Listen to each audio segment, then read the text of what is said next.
Good morning, students. I am Brijesh Yadav. Today I am going to teach you catalyst. Student हम आज आप लोगों को पढ़ाएंगे कैटलिस्ट होता क्या है। एक बार आप लोग अपना सिलेबस देख लीजिएगा। हो सकता है कि आपके सिलेबस में इस साल ना हो, बट आपके लिए जानना बहुत ज़रूरी है, क्योंकि इस साल हो सकता है आपका मान लीजिए ऐसा होता है कि नहीं पढ़ना है, ठीक है, लेकिन आगे जाएंगे तो आपको ये सब ज़रूरत है इसकी। ऐसा नहीं कि सभी को छोड़ देंगे, आप लोग पढ़ते रहिएगा, क्योंकि फ्यूचर में आपको इसकी ज़रूरत है। कोई भी टॉपिक यहाँ से छोड़ेंगे आपको आगे प्रॉब्लम होगी। अभी तो नहीं होगी, अभी तो सिलेबस के अकॉर्डिंग पढ़ेंगे, लेकिन ऐसा नहीं है कि आगे सिलेबस से हट जाएगा, किसी क्लास के सिलेबस से हट जाएगा, ऐसा नहीं होगा। इसलिए मैं ये वीडियो बनाने जा रहा हूँ। और कैटलिस्ट के बारे में हम लोग पढ़ना है। What is a catalyst? Catalyst होता क्या है? कैटलिस्ट दो substance which increase the rate of chemical reaction और decrease the rate of chemical reaction. Catalyst ऐसे होते हैं जो केमिकल रिएक्शन क्या करते हैं, इंक्रीज करते हैं, उसको कैटलिस्ट कहते हैं। जैसे कि हम लोग कहें कि मान लीजिए हम खाना खा रहे हैं, फूड मटेरियल खा रहे हो ना, तो इसमें क्या होगा, बिना कैटलिस्ट के रिएक्शन होता ही नहीं है। अगर आज आप खाना खा रहे हो तो अगर एंजाइम आपके बॉडीज में नहीं रहेंगे तो कैटलिस्ट नहीं रहेगा, एंजाइम ही कैटलिस्ट है, बायो कैटलिस्ट है, तो आपके बॉडी का जो फूड मटेरियल डाइजेशन होगा 50 ईयर्स लग जाएंगे। सोचो कि आज खाएंगे 50 साल बाद डाइजेशन होगा, अगर एंजाइम नहीं रहता, कैटलिस्ट नहीं रहता। तो कैटलिस्ट में बहुत तरह की कैटलिस्ट आपको पढ़ना है। जैसे हम कहें कि खाना बनाने जा रहे हो, क्या ऐसे ही रिएक्शन हो जाएगा? राइस को वाटर में मिलाया क्या ऐसे ही हो जाएगा? नहीं, उसको गर्म करना पड़ता है। तो हीट करेंगे तो क्या होगा, एज ए कैटलिस्ट का काम करता है। दो सब्सटेंस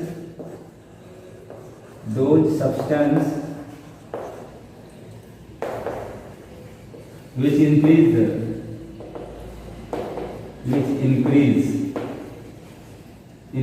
or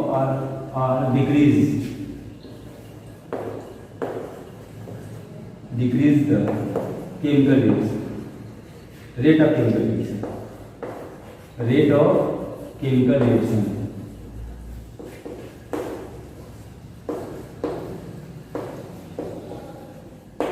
reactions।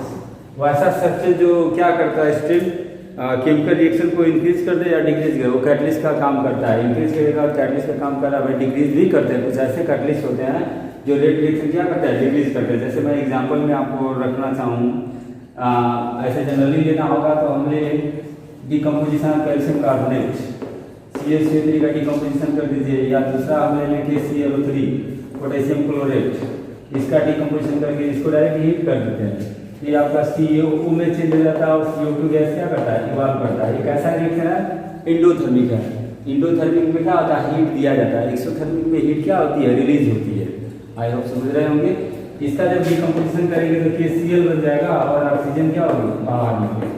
इसको बैलेंस करना है, यहाँ पे 2 कर दो, 2 कर दो, यहाँ पे 3 कर दो, ठीक है, बैलेंस हो गया। तो समझ में आ रहा है, ये हीट करने से हो रहा है, ये भी एक कैटलिस्ट ही है। बिना हीट किए रिएक्शन तो होगा ही नहीं। 0 डिग्री पे हम कहेंगे खाना खा रहे हैं तो होगा नहीं, फ्रीज हो जाएगा सब कुछ, नहीं कर सकते हो। समझ में आ रहा है। तो रिएक्शन होने के लिए टेम्परेचर जरूरी है, वहाँ वो भी क्या कैटलिस्ट का काम कर रहा है। बट हम लोग कैटलिस्ट पढ़ेंगे तो डी ब्लॉक के जितने एलिमेंट होते हैं कैटलिस्ट का वर्क करते हैं। डी ब्लॉक एलिमेंट आप लोग जानते होंगे, पढ़े हैं 11th में, प्रीवियस क्लास में पढ़े हैं। डी ब्लॉक एलिमेंट जो होते हैं कैटलिस्ट का काम करते हैं। जैसे एक जनरल एग्जाम्पल देता हूँ, nitrogen react with hydrogen. Nitrogen का रिएक्शन किससे करते हैं स्टूडेंट, हाइड्रोजन से करते हैं। तो क्या बन जाता है, अमोनिया गैस बनता है। क्या बनता है, अमोनिया गैस, FeMO। देखिए ये कैटलिस्ट का काम कर रहा है। अच्छा, कैटलिस्ट रिएक्शन तो कराता है लेकिन इन्वॉल्व नहीं होता है। दो सब्सटेंस विच इंक्रीज और decrease the chemical rate of chemical reaction but not involve in the reaction. But यहाँ पे लिखेंगे but not involve in the reaction, chemical reaction। बात ये भी समझिएगा, कैटलिस्ट वैसा चीज है जो रिएक्शन को तो कराता है लेकिन उसमें भाग नहीं लेता है। जैसे हमने यहाँ पर लिया है, नाइट्रोजन का रिएक्शन किससे किया है, हाइड्रोजन से किया है। किससे किया है, हाइड्रोजन से किया है, ठीक है। ये नाइट्रोजन हाइड्रोजन से रिएक्शन करेंगे तो अमोनिया बनेगा। अगर बिना कैटलिस्ट से नहीं बनेगा, ऐसे चाहेंगे बन जाए, नहीं बनेगा। जब इसको मिलाएंगे आयरन को, आयरन एज ए कैटलिस्ट काम करेगा, निकल भी मिलाया जाता है, तो क्या होगा, उस समय अमोनिया गैस बन जाएगा। इसको बैलेंस करना, 2 कर दीजिए यहाँ पे 3 कर दीजिए। लेकिन इसी का जब डिकम्पोजिशन करते तो वहाँ दूसरा काम हो जाता है। देखो इसी का डिकम्पोज करेंगे, वैसे तो रिएक्शन नहीं हो रहा था, फिर क्या हुआ, इसको कैटलिस्ट को मिलाया तो रिएक्शन होने लगा। जब रिएक्शन हो गया देखिए ये अमोनिया गैस बन गया। आप कहेंगे अमोनिया को तोड़ेंगे तो ऐसे नहीं टूटेगा कि फिर मिलाने टूट जाए, नहीं, मॉलिक्यूलर या वो मिलाएंगे क्या होगा, ये ब्रेक डाउन होकर नाइट्रोजन हाइड्रोजन में फिर अगेन रिवर्स हो जाता है, ये रिवर्सिबल है। ठीक है, तो इस तरह से हम लोग इसको क्या कहेंगे, कैटलिस्ट होता है। Catalyst increase the rate of chemical reaction. अच्छा, इसमें कैटलिस्ट में हम लोग एक बात ये जानेंगे, पॉजिटिव और negative catalyst. Those catalysts which increase the rate of chemical reaction, that type catalysts are called positive catalyst. वैसा कैटलिस्ट जो रिएक्शन को क्या करे, इंक्रीज करे, उसको कौन सा कैटलिस्ट बोलते हैं, पॉजिटिव बोलते हैं। ठीक है, similarly those catalyst which decrease the rate of chemical reaction, उसको क्या बोलेंगे, निगेटिव कैटलिस्ट बोलेंगे। कैटलिस्ट में दो ऐसे प्रॉपर्टी है कि पॉजिटिव होता है, क्या होता है, निगेटिव होता है। ठीक है, देखिए पॉजिटिव कैटलिस्ट किसको कहेंगे, जो केमिकल रिएक्शन को क्या करे भाई, इंक्रीज करे। ठीक है, उसको पॉजिटिव कैटलिस्ट कहेंगे। कैटलिस्ट में दो चीज जानेंगे, पॉजिटिव कैटलिस्ट, और दूसरा क्या हो जाएगा, negative catalyst. Negative catalyst, positive catalyst और एक निगेटिव कैटलिस्ट। नाम से ही पता चल रहा है, पॉजिटिव मतलब बढ़ा रहा है, निगेटिव मतलब क्या कर रहा है, घटा रहा है। ठीक है, पॉजिटिव कैटलिस्ट में क्या होगा, बढ़ाएगा रिएक्शन रेट को, और निगेटिव में क्या करेगा, स्ट्रेंथ घटाएगा। समझा ना। तो इस तरह से हम इसको कर सकते हैं कि जिस कैटलिस्ट को मिलाने से रेट रिएक्शन इंक्रीज करे उसको क्या बोलते हैं, पॉजिटिव कैटलिस्ट, और जिसको मिलाने से रेट रिएक्शन क्या करे, डिक्रीज करे, उसको क्या बोलते हैं, निगेटिव कैटलिस्ट। आई होप समझ रहे होंगे। इसी में एक चीज आपको आएगी, प्रमोटर एंड पॉइजन। प्रमोटर एक आएगा प्रमोटर, दूसरा क्या आएगा, पॉइजन आएगा। पॉइजन, प्रमोटर है पॉइजन। अच्छा, प्रमोटर का मतलब क्या होता है, पॉइजन का मतलब क्या होता है। हम कहें कि आपको हम पढ़ा रहे हैं, हम मोटिवेट करेंगे स्टूडेंट, आपको पढ़ाई कीजिए, पढ़ेंगे तो अच्छे नंबर आएंगे, फिर जॉब पाएंगे, ये सब। तो हमारी बातों को सुन के आपको क्या एक्साइटेडमेंट आया, आप पढ़ना शुरू कर दिए, उस दिन से आप क्या करें, सर ने कहा है इसलिए पढ़ाई करें, तो प्रमोट हो रहा है कि नहीं। तो उस तरह की कैटलिस्ट है, जैसे हम कोई कैटलिस्ट मिलाए, रिएक्शन नहीं हो रहा है, उसके बाद भी नहीं हो रहा है, तो उसमें क्या करेंगे, प्रमोटर मिलाते हैं। वो थोड़ा क्या करता है, और मोटिवेट कर देता है रिएक्शन को, और रिएक्शन को क्या करेगा, स्पीड बढ़ा देगा। ठीक है, तो वो प्रमोटर का काम करता है। पॉइजन सभी लोग जानते हैं, अगर आपको हम जहर खिला देंगे तो आप क्या भागोगे, दौड़ोगे, रिएक्शन बढ़ेगा कि घटेगा, उस समय क्या होगा, आप जीरो हो जाओगे, मतलब डिक्रीज कर जाएगा रिएक्शन, फिनिश हो जाएगा रिएक्शन, यही ना होगा। पॉइजन का मतलब वही है कि जो रिएक्शन को क्या करे, डिक्रीज करे। प्रमोटर का मतलब ये है कि रिएक्शन नहीं हो रहा था, उसको बढ़ाने, सहारा दे बढ़ाने के लिए। आ रहा समझ में। तो इस तरह से इसको हम लोग पढ़ लेंगे, प्रमोटर है पॉइजन। ठीक है, पॉइजन के बारे में सभी लोग जानते होंगे। अगर पॉइजन दिया जाए किसी को, तो आदमी या कोई हो, जानवर हो, चाहे कोई एनिमल्स हो, उसका क्या होगा, रेट रिएक्शन बढ़ेगा कि घटेगा, बोलो आप ही, आप इतने समझदार तो ही, वो ही क्या होगा, घट जाएगा, खत्म हो जाएगा रिएक्शन। ठीक है, चलिए टाइप्स ऑफ कैटलिस्ट देखते हैं। अगला टॉपिक है आपका टाइप्स ऑफ कैटलिस्ट। देखिए टाइप्स ऑफ कैटलिस्ट में क्या है, types of catalyst, there are two types of catalyst. पहला होता है होमोजीनियस कैटलिस्ट, होमोजीनियस कैटालिसिस। दूसरा होता है हेट्रोजीनियस,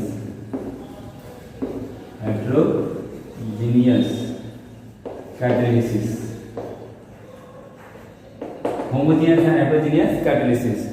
होमोजीनियस में क्या होगा, हेट्रोजीनियस में, होमोजीनियस का मतलब हम लोग समझते थे, जानते हैं, होमोजीनियस सोल्यूशन पढ़े हो ना, होमोजीनियस हेट्रोजीनियस। होमोजीनियस में क्या होता है, solute and solute same phase में हो जाएंगे तो होमोजीनियस बन जाएगा, और वही डिफरेंट फेज में हो जाएंगे तो क्या हो जाएगा, हेट्रोजीनियस हो जाएगा। होमो मतलब समान मतलब उसमें उसके पार्टिकल्स आपको दिखाई नहीं देंगे। जैसे हम साल्ट एंड वाटर का सोल्यूशन ले लिया, किसका ले लिया, टू सोल्यूशन जितने होते हैं होमोजीनियस होंगे। NaCl और वाटर को हमने डिजॉल्व कर दिया, मैं कहूँगा डिजॉल्व करने के बाद देखिए क्या सोल्यूशन में आपको NaCl दिखाई देता है, नहीं मिलेगा।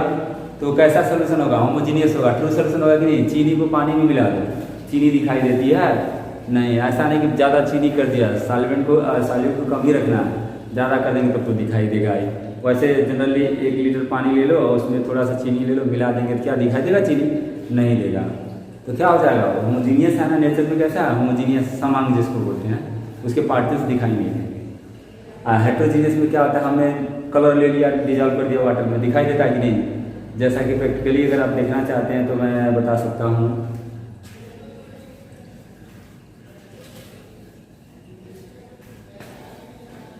जैसे ये सोल्यूशन लिया हूँ मैं, सोल्यूशन है, आप लोग समझ गए होंगे देख के क्या है? कॉपर सल्फेट है। इसका कलर दिखाई दे रहा है कि नहीं दे रहा है? जब कलर दिखाई दे रहा है इसको तो क्या हो जाएगा? ये आपका क्या है? होमोजीनियस है कि हेट्रोजीनियस है? हेट्रोजीनियस है। अगर ये साल्ट वाटर मिला दूंगा तो दिखाई नहीं देगा, देख नहीं सकते अपनी आंखों से, ठीक है? Homogeneous solution does not seen by your necked आई। हम अपनी खुली आंखों से हेट्रोजीनियस सोल्यूशन को देख नहीं पाते हैं, ठीक है? चलिए, तो यहाँ पर हम लोग पढ़ना homogeneous catalysis and heterogeneous. Homogeneous catalysis होता क्या? Reactant and catalyst both are same phase. Reactant and catalyst both are in same phase. reactant and catalyst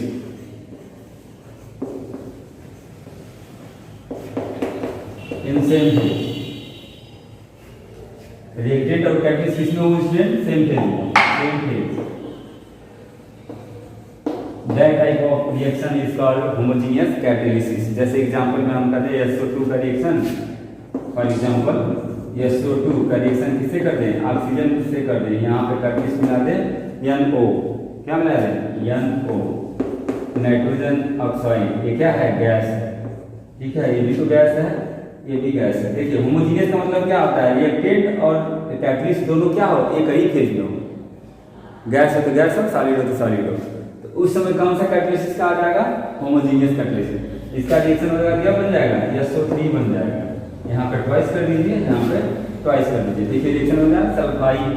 क्या नाम होगा इसका? सल्फाइट, नॉट सल्फाइट, सल्फाइट, ये सल्फाइट होगा। समझ आ रहा है?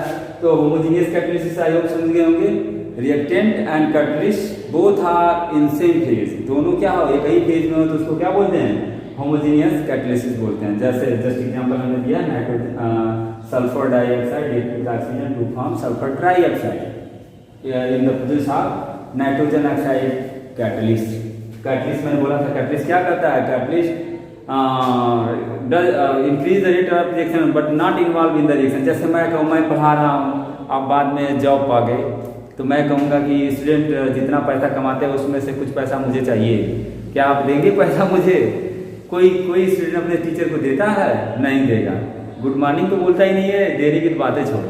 तो वो क्या है कि अगर हम कैटलिस्ट हैं, हम लोग कैटलिस्ट हैं, टीचर क्या होता है? कैटलिस्ट होता है। आप लोग को पढ़ा के इंक्रीज कराता है कि भाई पढ़ो, ये ऐसे पढ़ेंगे तो ये बन जाएंगे, आगे इंजीनियर डॉक्टर जो भी बनना है बनेंगे आप।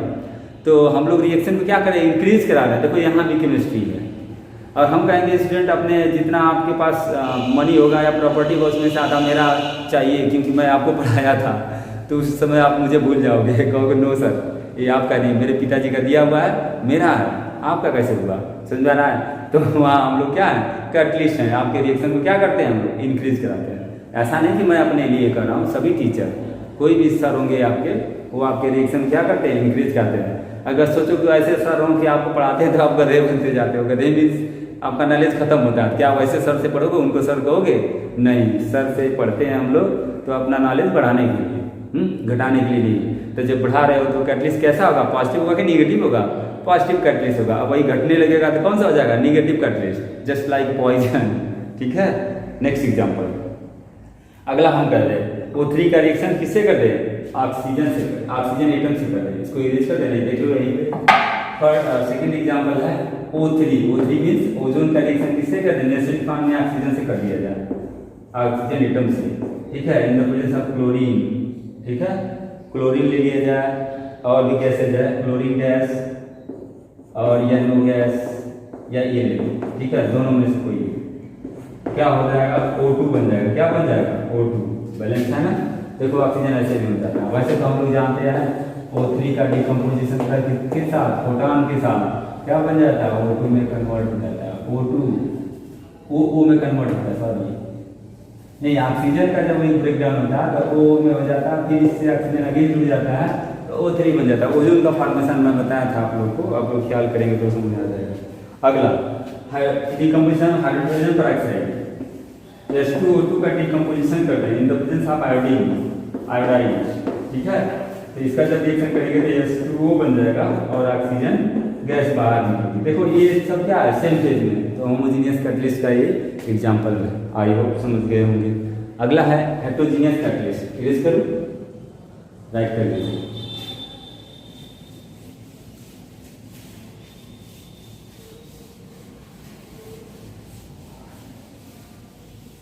देखिए homogeneous heterogeneous catalyst, heterogeneous catalyst में क्या होगा, बस उसी का उल्टा, both in different phase, reactant and catalyst both in different phase, reactant and catalyst both in different phase.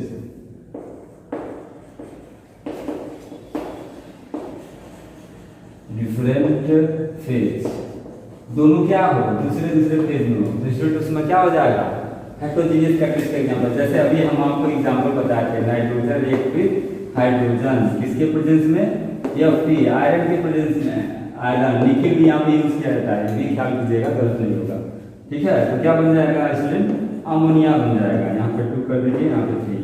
हम करें, देखिए ये गैस है, ये भी गैस है, ये क्या है, सॉलिड है, तो ये दोनों डिफरेंट फेज में है ना, बोलो डिफरेंट फेज में है, तो हेटेरोजेनियस कैटलिसिस होगा तो होमोजेनियस क्या होगा, हेटेरोजेनियस कैटलिसिस हो जाएगा, ठीक है। किसका एग्जांपल हो जाएगा, हेटेरोजेनियस कैटलिसिस का हो जाएगा। जैसे और भी एग्जांपल लेना चाहते हैं, जो CO2 carbon monoxide react with CO, react with hydrogen in the presence of Fe, नहीं copper, sorry, in the presence of copper catalyst. मैंने बताया था डी ब्लॉक के जितने एलिमेंट होते हैं ना, लगभग सभी क्या होते हैं, कैटलिस्ट का यूज किया जाता है, सबका सब कैटलिस्ट का यूज करते हैं। तो इसका रिएक्शन कर देंगे तो CH3OH हो जाएगा, मतलब इसका नाम क्या हो जाएगा, आप लोग जानते होंगे, बताइए, मीथेनॉल। क्या हो जाएगा, मीथेनॉल एक पॉइजनस होता है, इसलिए लोग बताते हैं ना, जैसे मोर्टिन जला के हम लोग सोते हैं घर में, अगर खिड़की और दरवाजा बंद हो, विंडो और डोर, तो उसमें क्या होगा, रात को सोए रहेंगे तो आपको दिक्कत होगी, कार्बन मोनोऑक्साइड रिस्पायरेशन से आपकी बॉडी में जाएगा, ब्लड में जाके एंट्री कर जाएगा, तो उसमें क्या हो जाएगा, पॉइजन हो जाएगा, ठीक है। तो उसमें क्या होगा, आपको दिक्कत हो सकती है, मर सकते हैं, हम भी मर सकते हैं, ऐसा नहीं कि हम नहीं मरेंगे, कोई भी आदमी रहेगा वो मर सकता है। कार्बन मोनोऑक्साइड क्या हो जाएगा, मिथेनॉल, मिथेनॉल क्या होता है, पॉइजनस होता है। कभी कभी सुनते हैं इथेनॉल तो वायु में पाया जाता है कि नहीं, C2H5OH पाया जाता है, लेकिन कभी कभी हम लोग सुनते हैं ना कि शराब पीने से आदमी मर गया, मतलब वो कैसी शराब थी जिसमें मिथेनॉल था, क्या था, जिसमें मिथेनॉल था, मिथेनॉल होने की वजह से क्या होता है, आदमी मर जाता है, ठीक है। इस तरह से बहुत से एग्जाम्पल हैं, इसमें आप लोग समझ गए होंगे, कर सकते हैं। ये तो हुआ आपका कैटलिस्ट, प्रमोटर, पॉइजन, ठीक है। इसी तरह आपका आगे रहेगा इंजाइम देख लीजिए। अभी इंजाइम क्या होता है, इसको यूज करते हैं, इंजाइम आज भी देख लो, क्योंकि ये आपका सिलेबस शायद ना हो, लेकिन आपको पढ़ना जरूरी है, सब टॉपिक पढ़ना जरूरी है, क्योंकि आगे एग्जाम देने जाएंगे IIT लेवल पे, तो वहाँ पे आपको उसका यूज मिल सकता है, ठीक है।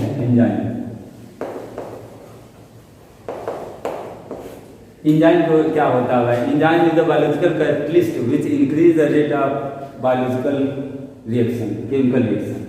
Enzyme is the biological catalyst,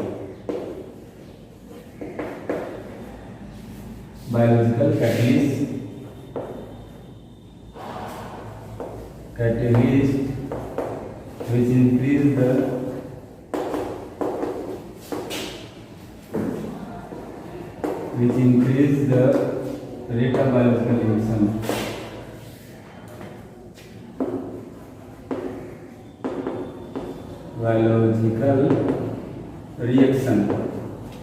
किसको इंक्रीज करता है स्टूडेंट, बायोलॉजिकल रिएक्शन को। जैसे मैंने बताया था कि आज अगर खाना खा रहे हो, आपकी बॉडी में एंजाइम ना हो तो 50 साल बाद डाइजेशन होगा। सोचो कि जितना दिन हम लोग को जीना हो, मतलब अपने लाइफ का 2 बार ही खाना खाना पड़ता, लेकिन एनर्जी नहीं बन पाती। खाना किस लिए खाते हैं हम लोग, एनर्जी के लिए ना। जो ग्लूकोज और ग्लूकोज का ऑक्सीजन से ब्रेक डाउन होता है CO2 वाटर एंड हीट निकलती है। क्या निकलती है? अगर ग्लूकोज का C6H12O6 का रिएक्शन जब ऑक्सीजन से होता है तो क्या होता है? रेस्पिरेशन जब होता है तो CO2 बनता है, वाटर बनता है और हीट भी निकलती है। जैसे आप खाना खाते हैं तो गर्मी में ठंडा लगता है। एक चीज़ और देखेंगे, हम लोग ठंडी में ज़्यादा खाना खाते हैं गर्मी में, ये भी रियलाइज कर सकते हैं। गर्मी में खुद ऐसे हीट रहती है बॉडी। अगर हम लोग क्या विंटर सीजन में ज़्यादा खाना खाते हैं क्योंकि उसमें ठंडी लगती है, ज़्यादा खाना खाने से हीट ज़्यादा रिलीज होगी, तो इसलिए क्या होगा? मेंटेन किए रहेंगे अपने बॉडी के टेम्परेचर का, जिसलिए हमको ठंडी नहीं लगेगी। समझ में आ रहा है?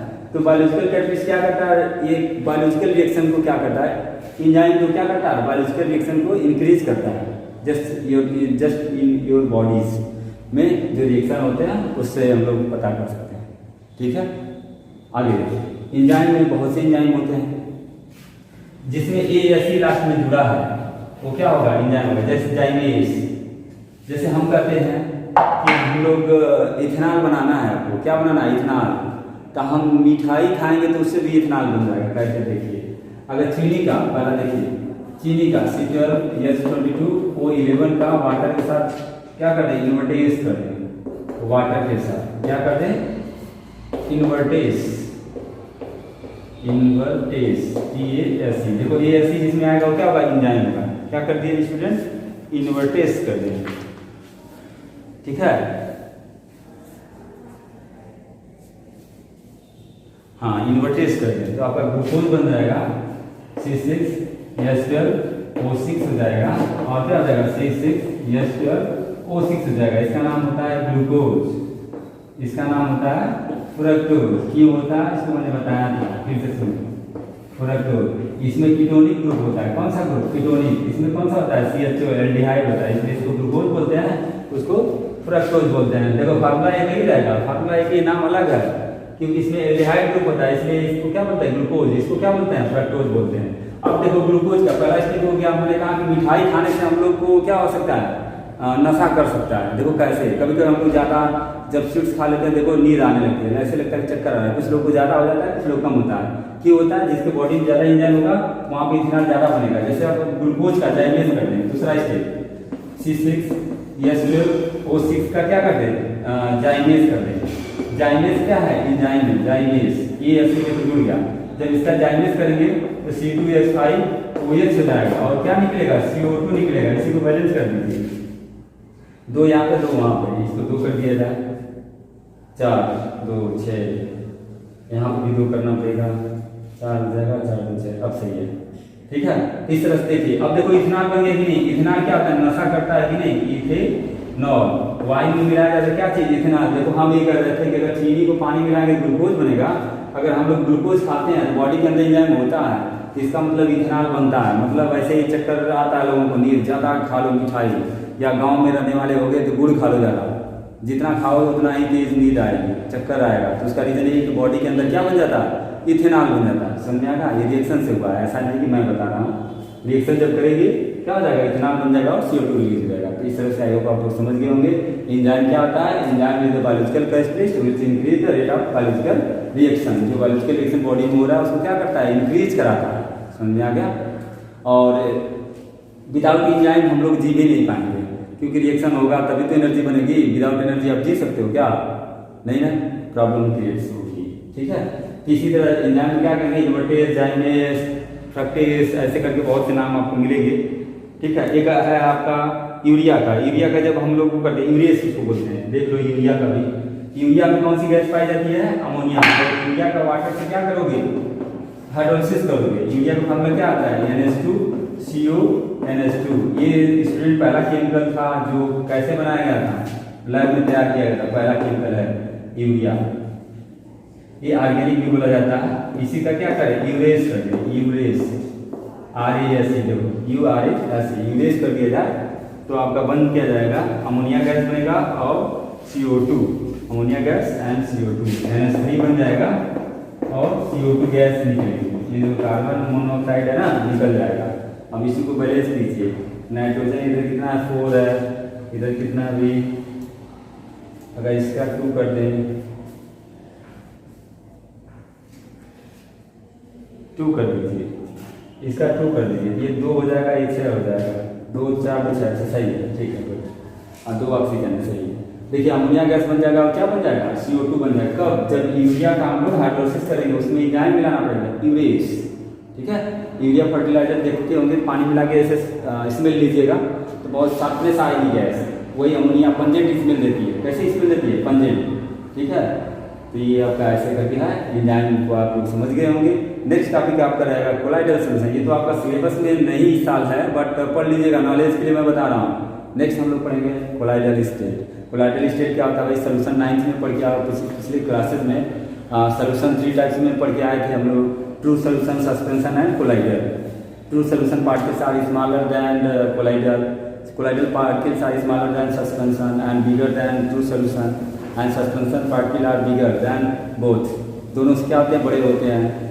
इसकी जो साइज होती है सबसे बड़ी होती है। जैसे एग्जाम्पल हम कहें, नमक और पानी को डिजॉल्व करते हैं, नमक है वाटर, साल्ट है वाटर, तो उसमें क्या होगा, पानी में क्या होगा, साल्ट पूरी तरह डिजॉल्व हो जाता है, पार्टिकल्स दिखाई नहीं देंगे, तो ट्रू सोल्यूशन होगा, ठीक है।